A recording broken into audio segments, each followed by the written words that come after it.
Hello guys, തക്കുംപാടി ഫാമിലിയിലേക്ക് എല്ലാവർക്കും സ്വാഗതം. ഇന്നൊരു സിമ്പിൾ ലഞ്ചാണ് കേട്ടോ ഉണ്ടാക്കുന്നത്. പിന്നെ തക്കാളി ചോറാണേ. അപ്പോൾ അതിന് വേണ്ട സാധനങ്ങളൊക്കെ ഞാൻ അരിഞ്ഞ് വെച്ചിട്ടുണ്ട്. ഇന്നിപ്പോൾ പുറത്തൊന്ന് പോകണം. അപ്പോൾ അതിന് വേണ്ടിയിട്ടാണ് സിമ്പിളായിട്ട് തക്കാളി ചോറ് ഉണ്ടാക്കുന്നത് കേട്ടോ. പെട്ടെന്ന് പണി തീരും, നല്ല ടേസ്റ്റുമാണ്. അപ്പോൾ നമുക്ക് തക്കാളി ചോറ് ഉണ്ടാക്കി തുടങ്ങാം. അപ്പോൾ ഞാൻ ഗ്യാസ് കത്തിച്ച് കുക്കർ വെച്ചു. അതിലോട്ട് സൺഫ്ലവർ ഓയിൽ ഒഴിച്ചു. അപ്പോൾ അതൊന്ന് ചൂടാകുമ്പോൾ നമുക്ക് സവാളയും അതുപോലെ സ്പൈസസ് ഒക്കെ ഇട്ടിട്ട് ഇട്ടു. അത് ചൂടായി നമുക്ക് സവാള അരിഞ്ഞിട്ട് കൊടുക്കാം. അപ്പോൾ ഇത് ഞാൻ സിമ്പിളായിട്ടാട്ടോ ഉണ്ടാക്കുന്നത്. അടിപൊളിയായിട്ട് ഉണ്ടാക്കുന്നുണ്ടാവും ഞാനിങ്ങനെ ഉണ്ടാക്കുന്നത്. എൻ്റെ കയ്യിൽ സാധനങ്ങൾ കുറവാണ്. അപ്പം ഞങ്ങളിപ്പോൾ ഇവിടെ ഉണ്ടായിരുന്നില്ല. ഞാൻ മുന്നേ വീഡിയോ പറഞ്ഞിട്ടുണ്ട്. ഏട്ടൻ്റെ പെങ്ങൾ പെട്ടെന്ന് മരിച്ചു. അപ്പം ഞങ്ങൾ അവിടെയും ഇവിടെ ആയതുകൊണ്ട് നിൽക്കണ കാരണം കൊണ്ട് അങ്ങനെ പച്ചക്കറിയും സാധനങ്ങളൊന്നും ഇവിടെ വാങ്ങി വയ്ക്കണില്ല, അവിടെയാണ്. അപ്പോൾ ഇങ്ങോട്ട് വന്നപ്പോൾ ഇപ്പോൾ ഇവിടെ എന്താ ഉള്ളത് അതുകൊണ്ട് ഉണ്ടാക്കുകയാണേ. അപ്പോൾ അതാ സവാള ഇട്ട് അത് നന്നായിട്ട് മൂത്ത് വന്നിട്ട്, മൂക്കണ്ട കേട്ടോ, നന്നായിട്ട് ഒന്ന് ഗോൾഡൻ കളറാകുമ്പോൾ നമുക്ക് ഇഞ്ചി, വെളുത്തുള്ളി, പിന്നെ ഒരു പച്ചമുളക് എടുത്തിട്ടുള്ളൂ കേട്ടോ. കുട്ടികളും ഞാനും മാത്രമേ ഉള്ളൂ. അപ്പോൾ കുട്ടികൾക്ക് വല്ലാതെ എരിവ് ഇഷ്ടമല്ല. അപ്പോൾ ഒരെണ്ണം എടുത്തിട്ടുള്ളൂ. അപ്പം അതും 2 തക്കാളി എടുത്ത് നന്നായിട്ട് വഴറ്റി കൊടുക്കണേ. അതാ നന്നായിട്ട് വഴറ്റി. ഇപ്പം ഞാൻ 1.5 കപ്പ് അരിയാണ് എടുത്തിട്ടുള്ളത്. ബിരിയാണീൻ്റെ അരിയാണ്. അതിലേക്ക് 2.25 കപ്പ് വെള്ളമാണ് വേണ്ടത്. അപ്പോൾ ഞാൻ അരി നന്നായിട്ട് കുതിർത്തിട്ട് വാർത്ത് വെച്ചിട്ടുണ്ട്.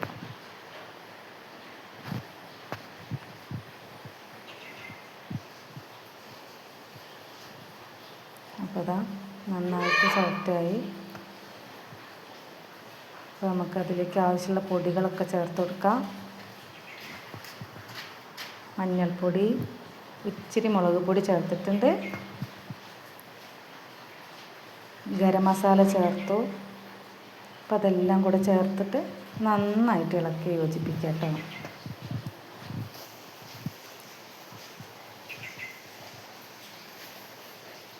ഇതിലേക്ക് നമുക്ക് അരി ഇട്ട് കൊടുക്കാം.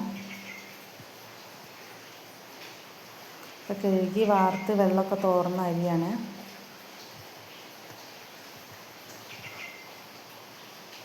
അരി ഇട്ടിട്ട് നന്നായിട്ടൊന്ന് മിക്സ് ചെയ്തിട്ട് പിന്നെ നമുക്ക് വെള്ളം ഒഴിച്ചു കൊടുക്കാം.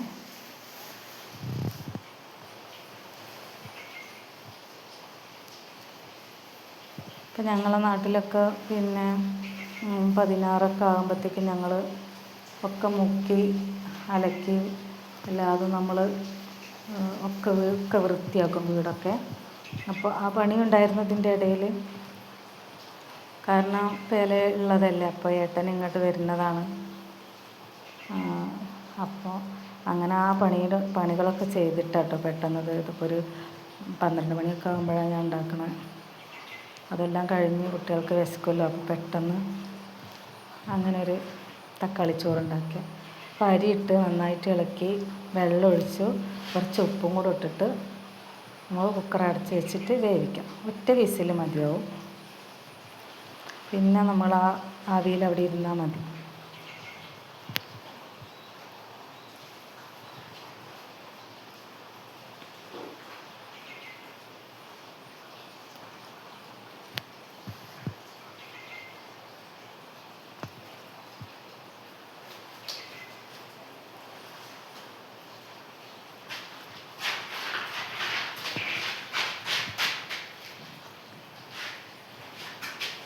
അപ്പോൾ ഉപ്പ് നോക്കിയിട്ട് ഉപ്പ് കുറച്ച് കുറവുണ്ടായിരുന്നു. അപ്പോൾ ഞാൻ കുറച്ചുകൂടെ ഉപ്പിട്ടിട്ടോ നമുക്ക് അരച്ച് വെച്ച് വേവിക്കാം.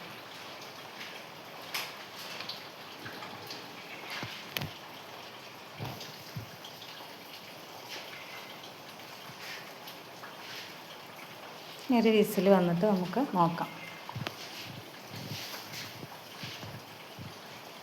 അപ്പോൾ വിസിൽ പറ്റിച്ചു. അപ്പോൾ വിസിൽ അടിച്ചിട്ടില്ല കേട്ടോ ഗൈസ്. എന്തോ നമ്മൾ കുറച്ച് ദിവസമായില്ലേ കുക്കറൊക്കെ എടുത്തിട്ട്.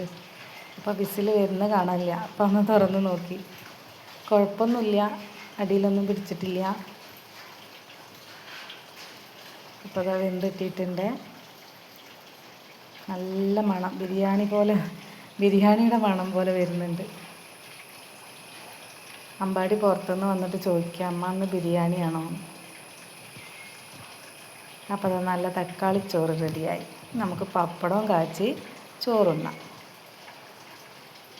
അപ്പോൾ അതാ കുട്ടികൾക്ക് വിളമ്പി കൊടുക്കണം.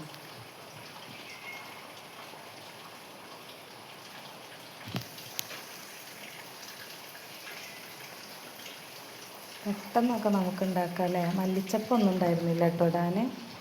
മല്ലിച്ചപ്പ് അങ്ങനത്തെ സംഭവങ്ങളൊന്നുമില്ല, ഞാൻ പറഞ്ഞില്ലേ. അപ്പോൾ പച്ചക്കറിയൊന്നും വാങ്ങി വെക്കലില്ല. ഞങ്ങൾ ഫുഡ് കഴിച്ചിട്ട് വരലാണ് ചേച്ചിയുടെ വീട്ടിൽ നിന്ന്. അപ്പോൾ നാരങ്ങച്ചാറും ഉണ്ടായിരുന്നു. പിന്നെ ഞാൻ തലേദിവസം ബീട്രൂട്ട് അച്ചാർ ഉണ്ടാക്കിയിരുന്നു. അത് രണ്ടും കൂടെ അത് കൂട്ടി കഴിക്കാം. അപ്പോൾ ഞങ്ങൾ ലഞ്ച് കഴിക്കട്ടെ. അടിപൊളിയാണ്, അമ്പാടിക്ക് ഇഷ്ടമായി കേട്ടോ. ബിരിയാണിയുടെ ആ മണമുള്ള എന്തും നല്ല ഇഷ്ടമാണ് അവർക്ക്. നല്ല ടേസ്റ്റാണ് കഴിക്കാനെന്ന് പറയുന്നത്. അപ്പം അമ്പാടിക്ക് ഇഷ്ടമായി, തക്കുടൂനും ഇഷ്ടമായി. അപ്പം ഞങ്ങൾ കഴിക്കട്ടെ, നിങ്ങളും കഴിക്കൂ. ഓക്കെ, നാളെ കാണാം.